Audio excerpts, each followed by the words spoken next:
بسم اللہ الرحمن الرحیم۔ السلام علیکم پیارے دوستو، جیسے ہی آپ صلی اللہ علیہ وآلہ وسلم اپنی جوانی کی عمر کو پہنچے تو آپ کے چچا ابو طالب کی توقعات آپ سے بڑھنے لگی۔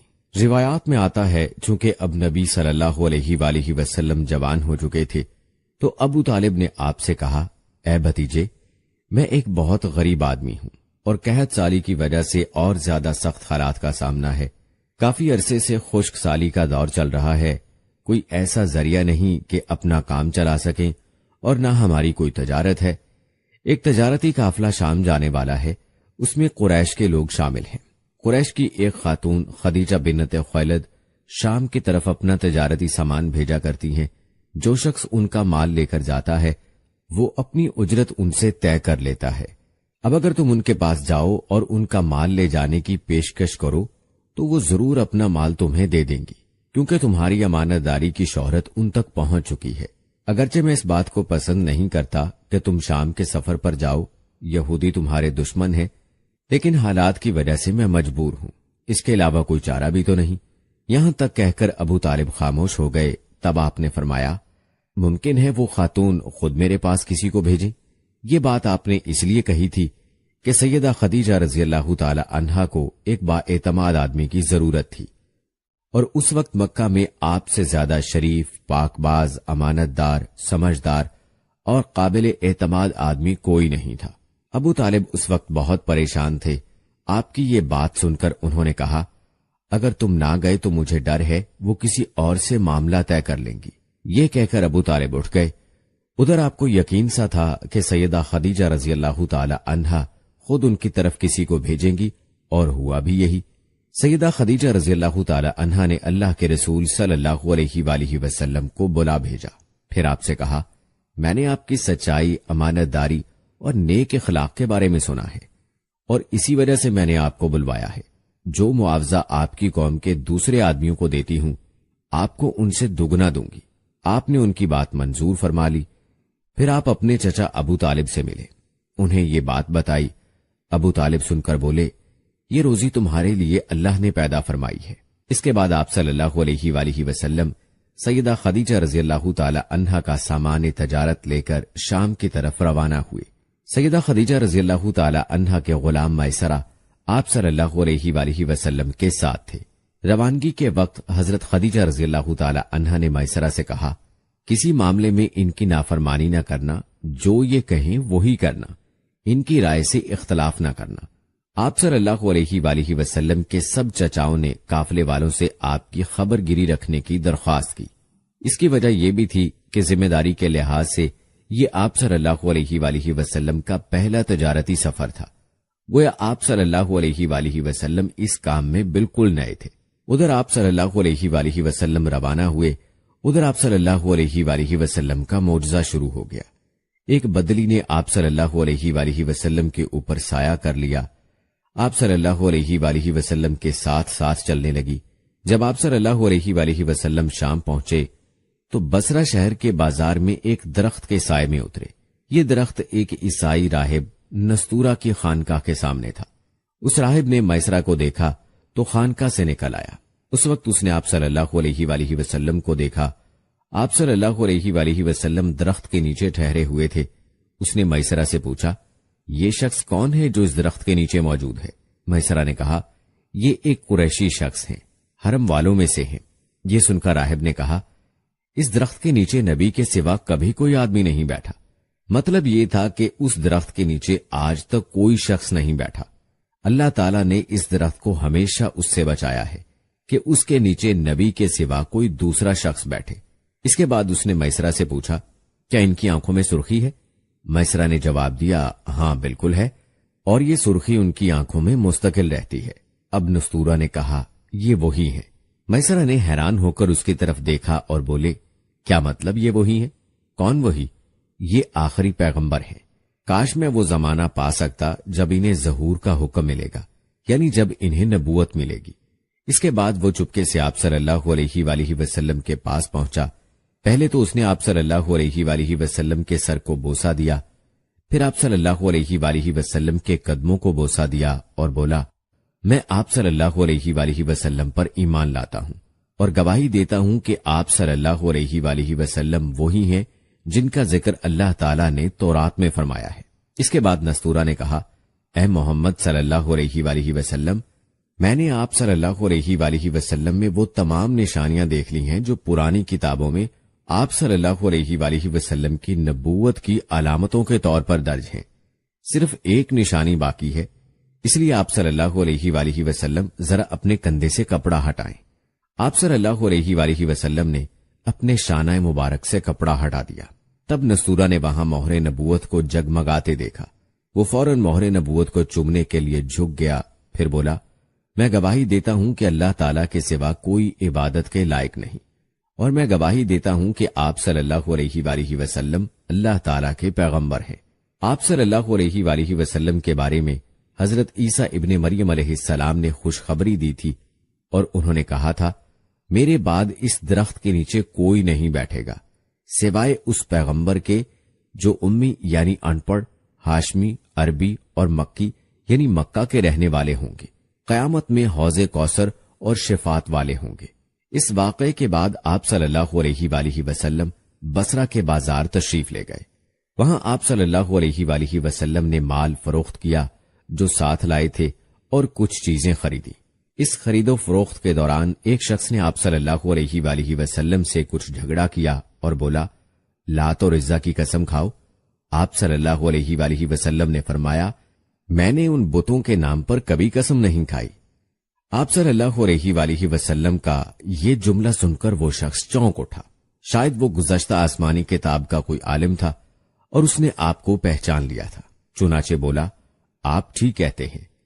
اس کے بعد اس نے میسرہ سے علیحدگی میں ملاقات کی، کہنے لگا، میسرہ، یہ نبی ہیں، قسم ہے اس ذات کی جس کے ہاتھ میں میری جان ہے، یہ وہی ہے جن کا ذکر ہمارے راہب اپنی کتابوں میں پاتے ہیں۔ میسرہ نے اس کی اس بات کو ذہن نشین کر لیا۔ راستے میں ایک اور واقعہ پیش آیا۔ سیدہ خدیجہ رضی اللہ تعالی عنہا کے 2 اونٹ بہت زیادہ تھک گئے تھے اور چلنے کے قابل نہ رہے۔ ان کی وجہ سے میسرہ قافلے کے پیچھے رہ گیا۔ نبی کریم صلی اللہ علیہ وآلہ وسلم قافلے کے اگلے حصے میں تھے۔ میسرہ ان اونٹوں کی وجہ سے پریشان ہوا تو دوڑتا ہوا اگلے حصے کی طرف آیا اور اپنی پریشانی کے بارے میں آپ صلی اللہ علیہ وآلہ وسلم کو بتایا۔ آپ صلی اللہ علیہ وآلہ وسلم اس کے ساتھ ان دونوں اونٹوں کے پاس تشریف لائے، ان کی کمر اور پچھلے حصے پر ہاتھ پھیرا، کچھ پڑھ کر دم کیا۔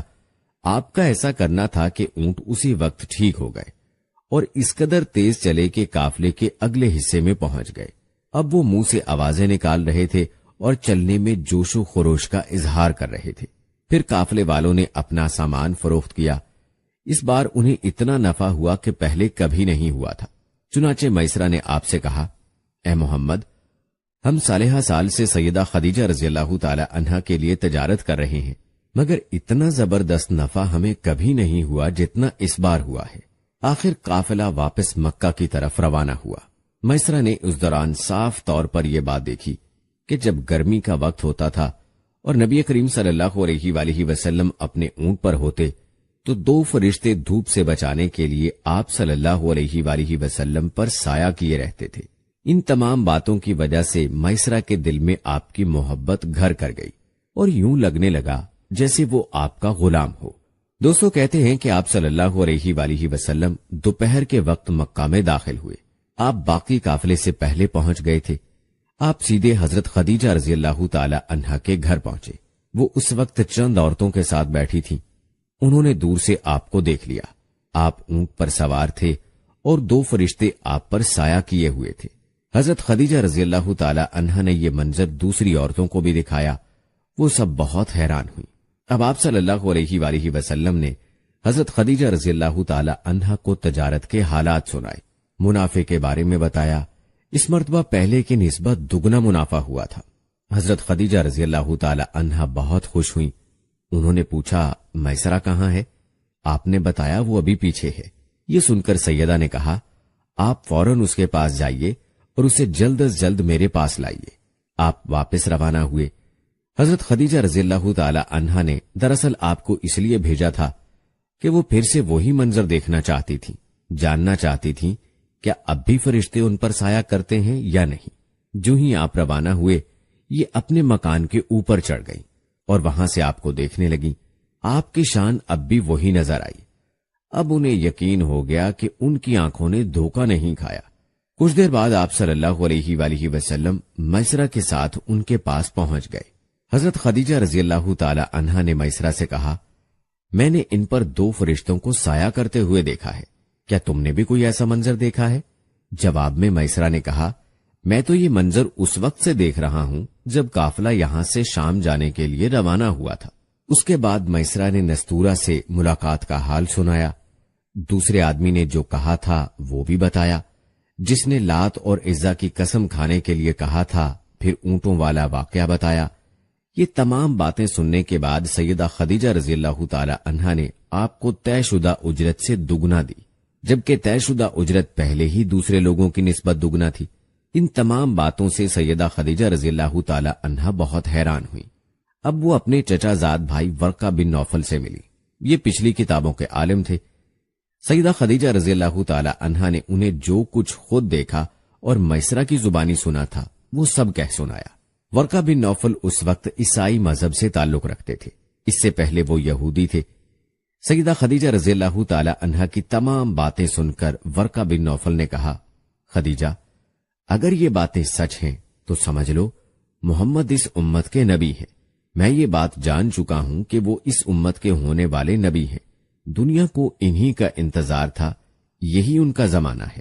پیارے دوستو، یہاں یہ بات بھی واضح ہو جائے کہ نبی اکرم صلی اللہ علیہ وآلہ وسلم نے سیدہ خدیجہ رضی اللہ تعالی عنہا کے لیے تجارتی سفر صرف ایک بار ہی نہیں کیا، چند سفر اور بھی کیے۔ یاد رہے کہ سیدہ خدیجہ رضی اللہ تعالی عنہا ایک شریف اور پاک باز خاتون تھی۔ نسب کے اعتبار سے بھی قریش میں سب سے اعلیٰ تھیں۔ انہیں قریش کی سیدہ کہا جاتا تھا۔ قوم کے بہت سے لوگ ان سے نکاح کے خواہش مند تھے۔ کئی نوجوانوں کے پیغام ان تک پہنچ چکے تھے، لیکن انہوں نے کسی کے پیغام کو قبول نہیں کیا تھا۔ نبی اکرم صلی اللہ علیہ وآلہ وسلم تجارت کے سفر سے واپس آئے تو آپ صلی اللہ علیہ وآلہ وسلم کی خصوصیات دیکھ کر اور آپ کی باتیں سن کر وہ آپ صلی اللہ علیہ وآلہ وسلم سے بہت زیادہ متاثر ہو چکی تھی۔ لہٰذا انہوں نے ایک خاتون نفیسہ بنت منیہ کو آپ کی خدمت میں بھیجا۔ انہوں نے آ کر آپ سے کہا کہ اگر کوئی دولت مند اور پاک باز خاتون خود آپ کو نکاح کی پیشکش کرے تو کیا آپ مان لیں گے؟ ان کی بات سن کر آپ صلی اللہ علیہ وآلہ وسلم نے فرمایا، وہ کون ہے؟ نفیسہ نے فوراً کہا، خدیجہ بنت خویلد۔ آپ نے انہیں اجازت دے دی۔ نفیسہ بنت منیہ سیدہ خدیجہ رضی اللہ تعالی عنہا کے پاس آئیں، انہیں ساری بات بتائی۔ سیدہ خدیجہ رضی اللہ تعالی عنہا نے اپنے چچا عمر بن اسد کو اطلاع کرائی تاکہ وہ آ کر نکاح کر دیں۔ پیارے دوستو، آپ کو بتاتے چلیں کہ سیدہ خدیجہ رضی اللہ تعالی عنہا کی اس سے پہلے 2 مرتبہ شادی ہو چکی تھی۔ ان کا پہلا نکاح عتیق ابن مائد سے ہوا تھا، اس سے بیٹی ہندہ پیدا ہوئی تھی۔ عتیق کے فوت ہو جانے کے بعد سیدہ کا دوسرا نکاح ابو حالہ نامی شخص سے ہوا۔ ابو حالہ کی وفات کے بعد سیدہ خدیجہ رضی اللہ تعالی عنہا بیوگی کی زندگی گزار رہی تھی کہ انہوں نے آپ صلی اللہ علیہ وآلہ وسلم سے نکاح کا ارادہ کر لیا۔ اس وقت سیدہ کی عمر 40 سال کے لگ بھگ تھی۔ سیدہ خدیجہ رضی اللہ تعالی عنہا کے چچا عمر بن اسد وہاں پہنچ گئے۔ ادھر نبی کریم صلی اللہ علیہ وآلہ وسلم بھی اپنے چچاؤں کو لے کر پہنچ گئے۔ نکاح کس نے پڑھایا، اس بارے روایات مختلف ہیں۔ ایک روایت یہ ہے کہ یہ نکاح چچا ابو طالب نے پڑھایا تھا۔ مہر کی رقم کے بارے میں بھی روایات مختلف ہیں۔ ایک روایت یہ ہے کہ مہر کی رقم 12 اوقیہ کے قریب تھی۔ دوسری روایت یہ ہے کہ آپ نے مہر میں 20 جوان اونٹنیاں دی۔ نکاح کے بعد نبی کریم صلی اللہ علیہ وآلہ وسلم نے ولیمے کی دعوت کھلائی اور اس دعوت میں آپ نے 1 یا 2 اونٹ ذبح کیے۔ دوستو، روایات کے مطابق جب آپ صلی اللہ علیہ وآلہ وسلم کی عمر 35 سال ہوئی تو مکہ میں زبردست سیلاب آیا۔ قریش نے سیلاب سے محفوظ رہنے کے لیے ایک بند بنا رکھا تھا، مگر یہ سیلاب اس قدر زبردست تھا کہ بند توڑ کر کعبے میں داخل ہو گیا۔ پانی کے زبردست ریلے اور پانی کے اندر جمع ہونے کی وجہ سے کعبہ کی دیواروں میں شگاف پڑ گئے۔ اس سے پہلے ایک مرتبہ دیواریں آگ لگ جانے کی وجہ سے کمزور ہو چکی تھیں، اور یہ واقعہ اس طرح ہوا تھا کہ ایک مرتبہ کوئی عورت کعبے کو دھونی دے رہی تھی کہ اس آگ میں سے ایک چنگاری اڑ کر کعبہ کے پردوں تک پہنچ گئی، اس سے پردوں کو آگ لگ گئی اور دیواریں تک جل گئیں۔ اس طرح دیواریں بہت کمزور ہو گئی تھیں۔ یہی وجہ تھی کہ سیلاب نے ان کمزور دیواروں میں شگاف کر دیے۔ پیارے دوستو، یاد رہے کہ سیدنا ابراہیم علیہ السلام نے کعبے کی جو دیواریں اٹھائی تھیں وہ 9 گز اونچی تھیں، ان پر چھت نہیں تھی۔ روایات کے مطابق لوگ کعبے کے اندر نذرانے وغیرہ لاتے تھے۔ یہ نذرانے کپڑے اور خوشبوئیں وغیرہ ہوتی تھیں۔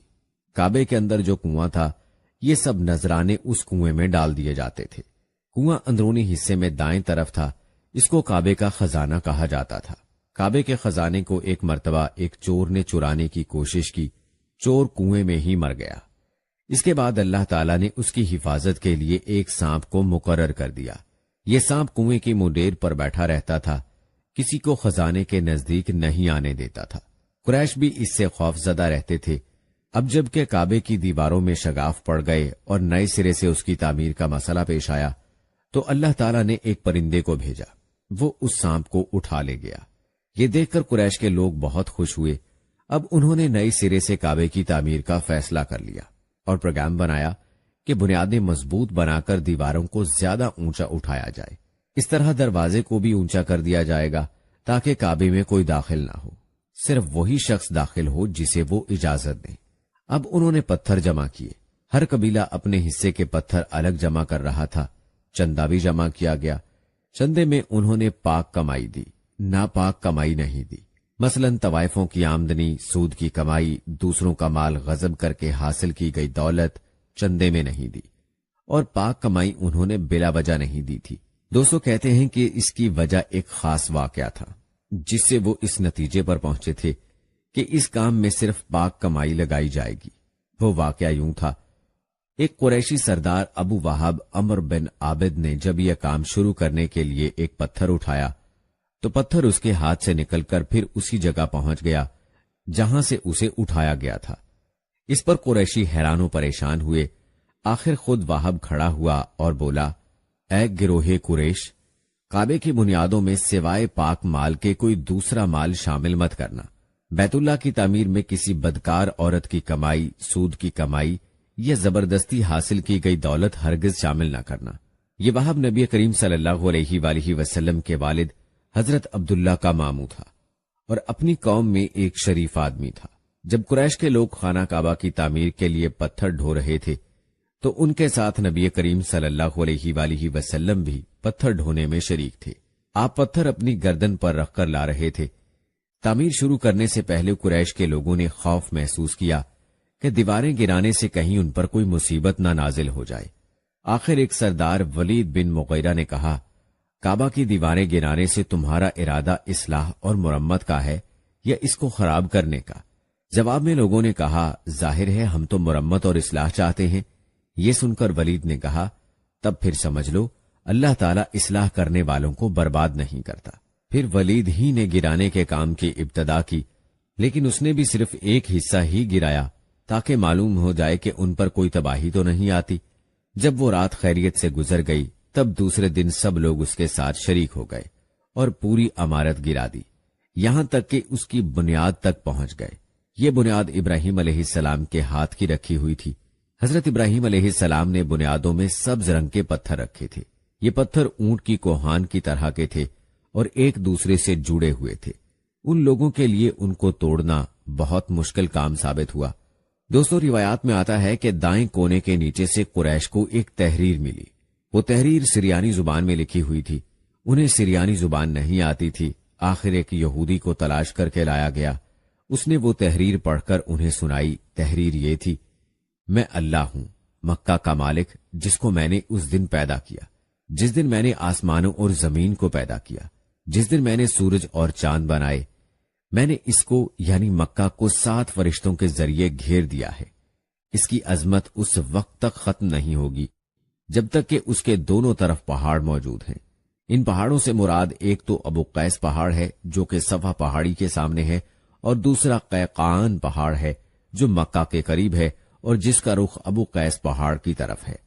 اور یہ شہر اپنے باشندوں کے لیے پانی اور دودھ کے لحاظ سے بہت بابرکت اور نفع والا ہے۔ یہ پہلی تحریر تھی۔ دوسری مقام ابراہیم سے ملی۔ اس میں لکھا تھا، مکہ اللہ تعالیٰ کا محترم اور معظم شہر ہے۔ اس کا رزق 3 راستوں سے اس میں آتا ہے۔ یہاں 3 راستوں سے مراد قریش کے 3 تجارتی راستے ہیں۔ ان راستوں سے قافلے آتے جاتے تھے۔ تیسری تحریر اس سے کچھ فاصلے سے ملی، اس میں لکھا تھا جو بھلائی بوئے گا لوگ اس پر رش کریں گے، یعنی اس جیسا بننے کی کوشش کریں گے، اور جو شخص رسوائی بوئے گا وہ رسوائی اور ندامت پائے گا۔ تم برائیاں کر کے بھلائی کی آس لگاتے ہو، ہاں یہ ایسا ہی ہے جیسے کیکر یعنی کانٹے دار درخت میں کوئی انگور تلاش کرے۔ پیارے دوستو، کہتے ہیں کہ یہ تحریر کعبے کے اندر پتھر پر کھدی ہوئی ملی۔ کعبے کی تعمیر کے سلسلے میں قریش کو پتھروں کے علاوہ لکڑی کی بھی ضرورت تھی۔ چھت اور دیواروں میں لکڑی کی ضرورت تھی۔ لکڑی کا مسئلہ اس طرح حل ہوا کہ ایک جہاز عرب کے ساحل سے آ کر ٹکرا گیا۔ آج اس مقام کو جدہ کا ساحل کہا جاتا ہے، پہلے یہ مکہ کا ساحل کہلاتا تھا، اس لیے کہ مکہ کا قریب ترین ساحل یہی تھا۔ ساحل سے ٹکرا کر جہاز ٹوٹ گیا۔ وہ جہاز کسی رومی تاجر کا تھا۔ اس جہاز میں شاہ روم کے لیے سنگ مرمر، لکڑی اور لوہے کا سامان لے جایا جا رہا تھا۔ قریش کو اس جہاز کے بارے میں پتا چلا تو یہ لوگ وہاں پہنچے اور ان لوگوں سے لکڑی خرید لی۔ اس طرح چھت کی تعمیر میں اس لکڑی کو استعمال کیا گیا۔ دوستو، یوں خانہ کعبہ کی تعمیر کا کام حجر اسود تک پہنچ گیا، لیکن یہاں پہنچ کر ایک نیا مسئلہ پیدا ہو گیا۔ سوال یہ پیدا ہوا کہ حجر اسود کون اٹھا کر اس کی جگہ پر رکھے گا؟ ہر قبیلہ یہ فضیلت خود حاصل کرنا چاہتا تھا۔ یہ جھگڑا اس حد تک بڑھا کہ مرنے مارنے تک نوبت آ گئی۔ لوگ ایک دوسرے کو قتل کرنے پر تل گئے۔ قبیلہ عبد الدار نے تو قبیلہ عدی کے ساتھ مل کر ایک برتن میں خون بھرا اور اس میں اپنے ہاتھ ڈبو کر کہا، حجر اسود ہم رکھیں گے۔ اسی طرح دوسرے قبیلے بھی اڑ گئے، تلواریں نیاموں سے نکل آئیں۔ آخر وہ سب بیت اللہ میں جمع ہوئے۔ ان لوگوں میں ابو امیہ بن مغیرہ تھا، اس کا نام حذیفہ تھا۔ قریش کے پورے قبیلے میں یہ سب سے زیادہ عمر والا تھا۔ یہ ام المومنین سیدہ ام سلمہ رضی اللہ تعالی عنہا کا باپ تھا۔ قریش کے انتہائی شریف لوگوں میں سے تھا۔ مسافروں کو سفر سامان اور کھانا وغیرہ دینے کے سلسلے میں بہت مشہور تھا۔ جب کبھی سفر کرتا تو اپنے ساتھیوں کے کھانے پینے کا سامان خود کرتا تھا۔ اس وقت اس شدید جھگڑے کو ختم کرنے کے لیے اس نے ایک حل پیش کیا۔ اس نے سب سے کہا، اے قریش کے لوگوں، اپنا جھگڑا ختم کرنے کے لیے تم یوں کرو کہ حرم کے صفا نامی دروازے سے جو شخص سب سے پہلے داخل ہو اس سے فیصلہ کرا لو۔ وہ تمہارے درمیان جو فیصلہ کرے وہ سب اس کو مان لے۔ یہ تجویز سب نے مان لی۔ آج اس دروازے کو باب السلام کہا جاتا ہے۔ یہ دروازہ رکن یمانی اور رکن اسود کے درمیانی حصے کے سامنے ہے۔ دوستو، یہ اللہ کی قدرت تھی کہ اس دروازے سے سب سے پہلے حضور نبی صلی اللہ علیہ وآلہ وسلم تشریف لائے۔ قریش نے جیسے ہی آپ کو دیکھا پکار اٹھے، یہ تو امین ہیں، یہ تو محمد ہیں، ہم ان پر راضی ہیں۔ اور ان کے ایسا کہنے کی وجہ یہ تھی کہ قریش اپنے آپس کے جھگڑوں کے فیصلے آپ ہی سے کرایا کرتے تھے۔ آپ کسی کی بے جا حمایت نہیں کرتے تھے، نہ بلا وجہ کسی کی مخالفت کرتے تھے۔ پھر ان لوگوں نے اپنے جھگڑے کی تفصیل آپ کو سنائی۔ ساری تفصیل سن کر آپ صلی اللہ علیہ وآلہ وسلم نے فرمایا، ایک چادر لے آؤ۔ وہ لوگ چادر لے آئے۔ آپ صلی اللہ علیہ وآلہ وسلم نے اس چادر کو بچھایا اور اپنے دستے مبارک سے حجر اسود کو اٹھا کر اس چادر پر رکھ دیا۔ اس کے بعد آپ نے ارشاد فرمایا، ہر قبیلے کے لوگ اس چادر کا ایک ایک کنارہ پکڑ لیں، پھر سب مل کر اس کو اٹھائیں۔ انہوں نے ایسا ہی کیا۔ چادر کو اٹھائے ہوئے وہ اس مقام تک آ گئے جہاں حجر اسود کو رکھنا تھا۔ اس کے بعد نبی اکرم صلی اللہ علیہ وآلہ وسلم نے حجر اسود کو اٹھا کر اس کی جگہ رکھنا چاہا، لیکن عین اسی وقت ایک نجدی شخص آگے بڑھا اور تیز آواز میں بولا، بڑے تعجب کی بات ہے کہ آپ لوگوں نے ایک کم عمر نوجوان کو اپنا رہنما بنا لیا ہے، اس کی عزت افزائی میں لگ گئے ہو۔ یاد رکھو، یہ شخص سب کو گروہوں میں تقسیم کرے گا، تم لوگوں کو پارا پارا کر دے گا۔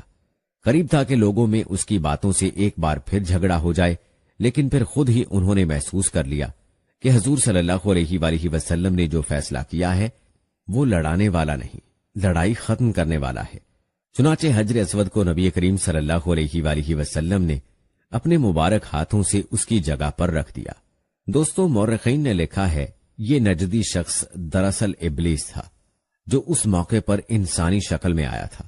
کہتے ہیں جب کعبے کی تعمیر مکمل ہو گئی تو قریش نے اپنے بتوں کو پھر سے اس میں سجا دیا۔ کعبے کی یہ تعمیر جو قریش نے کی چوتھی تعمیر تھی۔ روایات میں آتا ہے کہ سب سے پہلے کعبہ کو فرشتوں نے بنایا تھا۔ بعض صحابہ نے فرمایا ہے کہ زمین و آسمان کو پیدا کرنے سے پہلے اللہ تعالیٰ کا عرش پانی کے اوپر تھا۔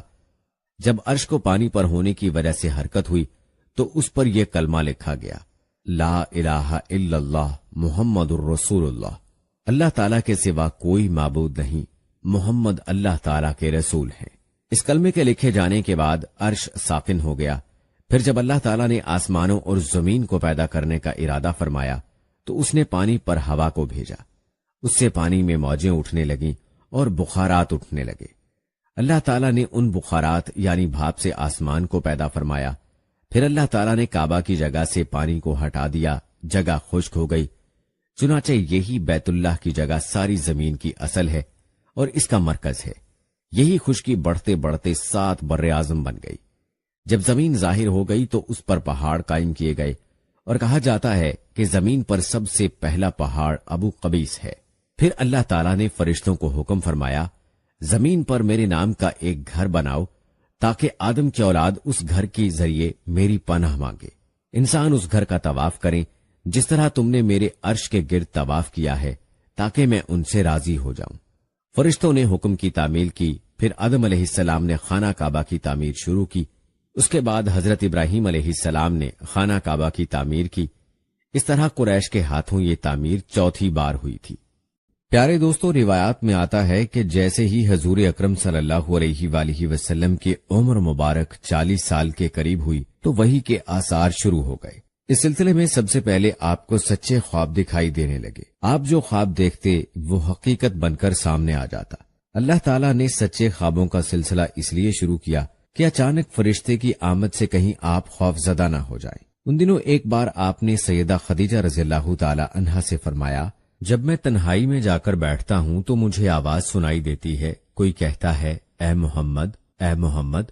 ایک بار آپ نے فرمایا، مجھے ایک نور نظر آتا ہے، یہ نور جاگنے کی حالت میں نظر آتا ہے، مجھے ڈر ہے اس کے نتیجے میں کوئی بات نہ پیش آ جائے۔ ایک بار آپ نے یہ بھی فرمایا، اللہ کی قسم مجھے جتنی نفرت ان بتوں سے ہے اتنی کسی اور چیز سے نہیں۔ دوستو، کہتے ہیں کہ وحی کے لیے آپ کو ذہنی طور پر تیار کرنے کے لیے اللہ تعالیٰ نے فرشتے اسرافیل علیہ السلام کو آپ کا ہمدم بنا دیا تھا۔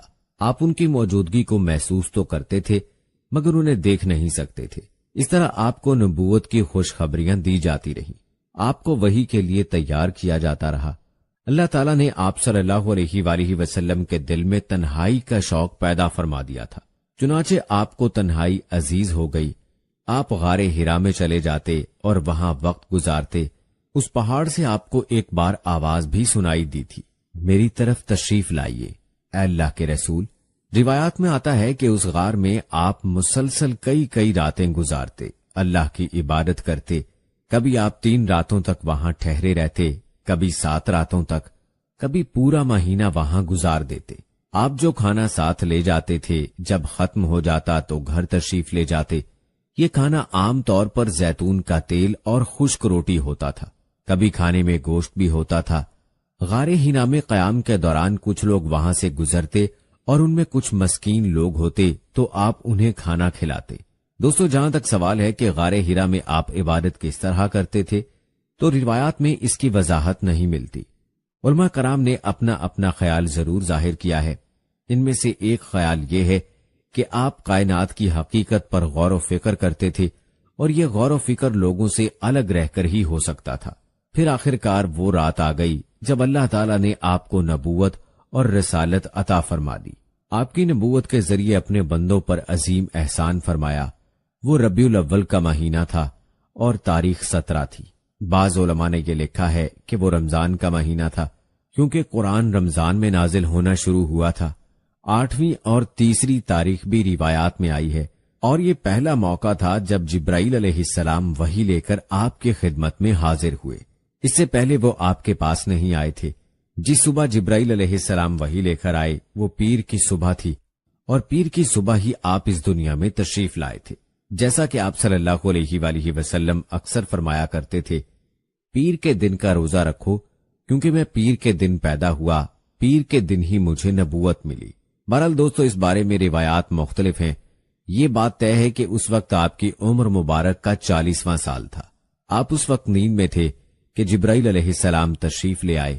ان کے ہاتھ میں ایک ریشمی کپڑا تھا اور اس کپڑے میں ایک کتاب تھی۔ انہوں نے آتے ہی کہا، اقرا یعنی پڑھیے۔ آپ نے فرمایا، میں نہیں پڑھ سکتا، یعنی میں پڑھا لکھا نہیں۔ اس پر جبرائیل علیہ السلام نے آپ کو سینے سے لگا کر بھیجا۔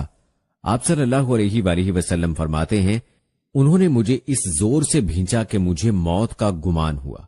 اس کے بعد انہوں نے مجھے چھوڑ دیا، پھر کہا پڑھیے، یعنی جو میں کہوں وہ پڑھیے۔ اس پر آپ صلی اللہ علیہ وآلہ وسلم نے فرمایا، میں کیا پڑھوں؟ تب جبرائیل علیہ السلام نے سورہ علق کی یہ آیات پڑھی، اے پیغمبر صلی اللہ علیہ وآلہ وسلم، آپ پر جو قرآن نازل ہوا کرے گا اپنے رب کا نام لے کر پڑھا کیجیے، یعنی جب پڑھیں بسم اللہ الرحمن الرحیم کہہ کر پڑھا کیجیے۔ جس نے مخلوقات کو پیدا کیا، جس نے انسان کو خون کے لوتھڑے سے پیدا کیا، آپ قرآن پڑھا کیجیے، اور آپ کا رب بڑا کریم ہے، جو چاہتا ہے عطا کرتا ہے، اور ایسا ہے جس نے لکھے پڑھوں کو قلم سے تعلیم دی اور عام طور پر انسانوں کو دوسرے ذریعوں سے ان چیزوں کی تعلیم دی جن کو وہ نہیں جانتا تھا۔ پیارے دوستو، آپ صلی اللہ علیہ وآلہ وسلم فرماتے ہیں، میں نے ان آیتوں کو اسی طرح پڑھ دیا، جس کے بعد وہ فرشتہ میرے پاس سے چلا گیا۔ ایسا لگتا تھا گویا میرے دل میں ایک تحریر لکھ دی گئی ہو، یعنی یہ کلمات مجھے زبانی یاد ہو گئے۔ اس کے بعد آپ صلی اللہ علیہ وآلہ وسلم گھر تشریف لائے۔ بعض روایات میں آتا ہے کہ جبرائیل علیہ السلام جب غار میں آئے تو پہلے انہوں نے یہ الفاظ کہے تھے، اے محمد، آپ اللہ کے رسول ہیں اور میں جبرائیل ہوں۔ آپ کی گھر تشریف آوری سے پہلے سیدہ خدیجہ رضی اللہ تعالی عنہا نے حسب معمول آپ کے لیے کھانا تیار کر کے ایک شخص کے ہاتھ آپ کے پاس بھجوا دیا تھا، مگر اس شخص کو آپ غار میں نظر نہ آئے۔ اس شخص نے واپس آ کر یہ بات سیدہ خدیجہ رضی اللہ تعالی عنہا کو بتائی۔ انہوں نے آپ کی تلاش میں آپ کے عزیز و اقارب کے گھر آدمی بھیجے، مگر آپ وہاں بھی نہ ملے۔ اس لیے سیدہ خدیجہ رضی اللہ تعالی عنہا پریشان ہو گئی۔ وہ ابھی اسی پریشانی میں تھی کہ آپ صلی اللہ علیہ وآلہ وسلم تشریف لے آئے۔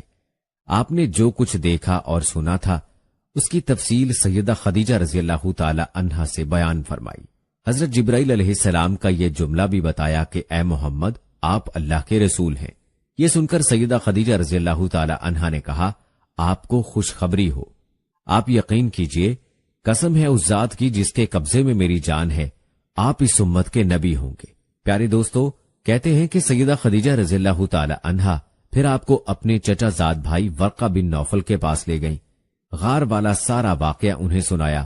ورقہ بن نوفل پرانی کتابوں کے عالم تھے۔ ساری بات سن کر وہ پکار اٹھے، قدوس قدوس، قسم ہے اس ذات کی جس کے قبضے میں میری جان ہے۔ خدیجہ، اگر تم سچ کہہ رہی ہو تو اس میں شک نہیں، ان کے پاس وہی ناموس اکبر یعنی جبرائیل آئے تھے جو موسیٰ علیہ السلام کے پاس آیا کرتے تھے۔ محمد اس امت کے نبی ہیں، یہ اس بات پر یقین کر لیں۔ دوستو، قدوس کا مطلب ہے وہ ذات جو ہر عیب سے پاک ہو۔ یہ لفظ تعجب کے وقت بولا جاتا ہے، جیسا ہم کہہ دیتے ہیں اللہ اللہ۔ ورقہ بن نوفل کو جبرائیل علیہ السلام کا نام سن کر حیرت اس لیے ہوئی تھی کہ عرب کے دوسرے شہروں میں لوگوں نے یہ نام سنا بھی نہیں تھا۔ دوستو، یہ بھی کہا جاتا ہے کہ ورقہ بن نوفل نے آپ کے سر کو بوسہ دیا تھا اور پھر کہا تھا، کاش میں اس وقت تک زندہ رہتا جب آپ لوگوں کو اللہ تعالیٰ کی طرف دعوت دیں گے، میں آپ کی مدد کرتا، اس عظیم کام میں بڑھ چڑھ کر حصہ لیتا۔ کاش میں اس وقت تک زندہ رہوں جب آپ کی قوم آپ کو جھٹلائے گی، آپ کو تکالیف پہنچائے گی، آپ کے ساتھ جنگیں لڑی جائیں گی اور آپ کو یہاں سے نکال دیا جائے گا۔ اگر میں اس وقت تک زندہ رہا تو آپ کا ساتھ دوں گا، اللہ کے دین کی حمایت کروں گا۔ آپ صلی اللہ علیہ وآلہ وسلم یہ سن کر حیران ہوئے اور فرمایا، میری قوم مجھے وطن سے نکال دے گی؟ جواب میں ورقہ نے کہا، ہاں، اس لیے کہ جو چیز آپ لے کر آئے ہیں اسے لے کر جو بھی آیا اس پر ظلم ڈھائے گئے۔ اگر میں نے وہ زمانہ پایا تو میں ضرور آپ کی پوری مدد کروں گا۔ ورقہ نے حضرت خدیجہ رضی اللہ تعالی عنہا سے یہ بھی کہا، تمہارے خاوند بے شک سچے ہیں، در حقیقت یہ باتیں نبوت کی ابتدا ہیں، یہ اس امت کے نبی ہیں۔ لیکن اس کے کچھ ہی مدت بعد ورقہ بن نوفل کا انتقال ہو گیا، انہیں ہجون کے مقام پر دفن کیا گیا۔ چونکہ انہوں نے آپ کی تصدیق کی تھی، اس لیے نبی کریم صلی اللہ علیہ وآلہ وسلم نے ان کے بارے میں فرمایا ہے، میں نے ورقہ کو جنت میں دیکھا ہے، اس کے جسم پر سرخ لباس تھا۔ پیارے دوستو، ورقہ سے ملاقات کے بعد آپ صلی اللہ علیہ وآلہ وسلم گھر تشریف لے آئے۔ اس کے بعد ایک مدت تک جبرائیل علیہ السلام آپ کے سامنے نہیں آئے۔ درمیان میں جو وقفہ ڈالا گیا اس میں اللہ تعالیٰ کی یہ حکمت تھی کہ آپ کے مبارک دل پر جبرائیل علیہ السلام کو دیکھ کر جو خوف پیدا ہو گیا تھا اس کا اثر زائل ہو جائے اور ان کے نہ آنے کی وجہ سے آپ کے دل میں وحی کا شوق پیدا ہو جائے۔ چنانچہ ایسا ہی ہوا۔ جبرائیل علیہ السلام کی آمد کے بعد سلسلہ رک جانے کے بعد آپ کو صدمہ ہوا۔ کئی بار آپ پہاڑوں کی چوٹیوں پر چڑھ گئے تاکہ خود کو وہاں سے گرا کر ختم کر دیں، لیکن جب بھی آپ ایسا کرنے کی کوشش کرتے جبرائیل علیہ السلام آپ کو پکارتے، اے محمد، آپ حقیقت میں اللہ کے رسول ہیں۔ یہ کلمات سن کر آپ سکون محسوس کرتے، لیکن جب پھر وحی کا وقفہ کچھ اور گزر جاتا تو آپ بے قرار ہو جاتے، رنج محسوس کرتے اور اسی طرح پہاڑ کی چوٹی پر چڑھ جاتے۔ چنانچہ پھر جبرائیل علیہ السلام آ جاتے اور آپ کو تسلی دیتے۔ آخر دوبارہ وحی ہوئی اور سورہ مدثر کی پہلی 3 آیات اتری، جن کا ترجمہ ہے، اے کپڑے میں لپیٹنے والے اٹھو، یعنی اپنی جگہ سے اٹھو اور تیار ہو جاؤ، پھر کافروں کو ڈراؤ اور پھر اپنے رب کی بڑائیاں بیان کرو اور اپنے کپڑے پاک رکھو۔ پیارے دوستو، اس طرح ان آیات کے ساتھ آپ صلی اللہ علیہ وآلہ وسلم کو نبوت کے ساتھ تبلیغ کا حکم دیا گیا۔ ابن اسحاق لکھتے ہیں، سیدہ خدیجہ رضی اللہ تعالی عنہا پہلی خاتون ہیں جو اللہ اور اس کے رسول پر ایمان لائیں اور اللہ کی طرف سے جو کچھ حضرت صلی اللہ علیہ وآلہ وسلم لے کر آئے اس کی تصدیق کی۔ مشرکین کی طرف سے آپ کو جب بھی تکلیف پہنچی، صدمہ پہنچا، سیدہ خدیجہ رضی اللہ تعالی عنہا نے آپ کو دلاسا دیا۔ دوستو، یاد رہے کہ سیدہ خدیجہ رضی اللہ تعالی عنہا کے بعد دوسرے آدمی حضرت ابو بکر رضی اللہ تعالی عنہ ہیں، جو آپ کے پرانے دوست تھے۔ انہوں نے آپ کی زبان سے نبوت ملنے کا ذکر سنتے ہی فوراً آپ کی تصدیق کی اور ایمان لے آئے۔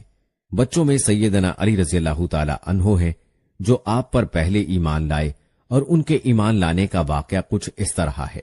ایک دن آپ حضور صلی اللہ علیہ وآلہ وسلم کے پاس تشریف لائے۔ اس وقت سیدہ خدیجہ رضی اللہ تعالی عنہا بھی آپ کے ساتھ تھیں اور آپ صلی اللہ علیہ وآلہ وسلم ان کے ساتھ چھپ کر نماز پڑھ رہے تھے۔ انہوں نے یہ نئی بات دیکھ کر پوچھا، یہ آپ کیا کر رہے ہیں؟ نبی کریم صلی اللہ علیہ وآلہ وسلم نے ارشاد فرمایا، یہ وہ دین ہے جس کو اللہ تعالیٰ نے اپنے لیے پسند فرمایا ہے، اور اس کے لیے اللہ تعالیٰ نے اپنے اپنے پیغمبر بھیجے ہیں۔ میں تمہیں بھی اس اللہ کی طرف بلاتا ہوں، لات اور عزا کی عبادت سے روکتا ہوں۔ حضرت علی رضی اللہ تعالی عنہ نے یہ سن کر عرض کیا، یہ ایک نئی بات ہے، اس کے بارے میں نے آج سے پہلے کبھی نہیں سنا، اس لیے میں اپنے بارے میں ابھی کچھ نہیں کہہ سکتا، میں اپنے والد سے مشورہ کر لوں۔ ان کا جواب سن کر آپ صلی اللہ علیہ وآلہ وسلم نے ارشاد فرمایا، علی، اگر تم مسلمان نہیں ہوتے تو بھی اس بات کو چھپائے رکھنا۔ انہوں نے وعدہ کیا اور اس کا ذکر کسی سے نہ کیا۔ رات بھر سوچتے رہے، آخر اللہ تعالیٰ نے انہیں ہدایت عطا فرمائی۔ سویرے آپ کی خدمت میں حاضر ہوئے اور مسلمان ہو گئے۔ پیارے دوستو، علماء نے لکھا ہے اس وقت حضرت علی رضی اللہ تعالی عنہ کی عمر 8 سال کے قریب تھی۔ اس سے پہلے بھی انہوں نے کبھی بتوں کی عبادت نہیں کی تھی۔ وہ بچپن ہی سے نبی اکرم صلی اللہ علیہ وآلہ وسلم کے ساتھ رہتے تھے۔ دوستو، کہتے ہیں کہ احتیاط کے باوجود حضرت علی رضی اللہ تعالی عنہ کے والد کو ان کے قبول اسلام کا علم ہو گیا، تو انہوں نے حضرت علی رضی اللہ تعالی عنہ سے اس کے متعلق استفسار کیا۔ اپنے والد کا سوال سن کر حضرت علی رضی اللہ تعالی عنہ نے فرمایا، ابا جان، میں اللہ اور اس کے رسول پر ایمان لا چکا ہوں اور جو کچھ اللہ کے رسول لے کر آئے ہیں اس کی تصدیق کر چکا ہوں، لہٰذا ان کے دین میں داخل ہو گیا ہوں اور ان کی پیروی اختیار کر چکا ہوں۔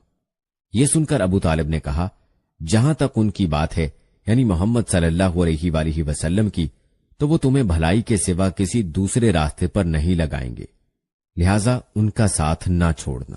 پیارے دوستو، اسلام کا ابتدائی دور بڑا ہی کٹھن تھا، کیونکہ ہر کسی کے لیے نبی صلی اللہ علیہ وآلہ وسلم کا لایا ہوا دین نیا تھا، اور اس کو سمجھنے کے لیے اور اس کو قبول کرنے کے لیے لوگوں کے اندر ایک رکاوٹ موجود تھی۔ اگرچہ بظاہر ہر کوئی جانتا تھا کہ نبی صلی اللہ علیہ وآلہ وسلم حق پر ہیں۔ روایات میں آتا ہے کہ ابو طالب اکثر یہ کہا کرتے تھے، میں جانتا ہوں میرا بھتیجا جو کہتا ہے حق ہے، اگر مجھے یہ ڈر نہ ہوتا کہ قریش کی عورتیں مجھے شرم دلائیں گی تو میں ضرور ان کی پیروی قبول کر لیتا۔ دوستو، عفیف قندی رضی اللہ تعالی عنہ ایک تاجر تھے۔ ان کا بیان ہے، اسلام قبول کرنے سے بہت پہلے میں ایک مرتبہ حج کے لیے آیا۔ تجارت کا کچھ مال خریدنے کے لیے میں عباس ابن عبد المطلب کے پاس گیا۔ وہ میرے دوست تھے اور یمن سے اکثر عطر خرید کر لاتے تھے، پھر حج کے موسم میں مکہ میں فروخت کرتے تھے۔ میں ان کے ساتھ مینا میں بیٹھا تھا کہ ایک نوجوان آیا۔ اس نے غروب ہوتے سورج کی طرف غور سے دیکھا۔ جب اس نے دیکھ لیا کہ سورج غروب ہو چکا تو اس نے بہت اہتمام سے وضو کیا، پھر نماز پڑھنے لگا، یعنی کعبہ کی طرف منہ کر کے۔ پھر ایک لڑکا آیا جو بالغ ہونے کے قریب تھا۔ اس نے وضو کیا اور اس نوجوان کے برابر کھڑے ہو کر نماز پڑھنے لگا۔ پھر ایک عورت خیمے سے نکلی اور ان کے پیچھے نماز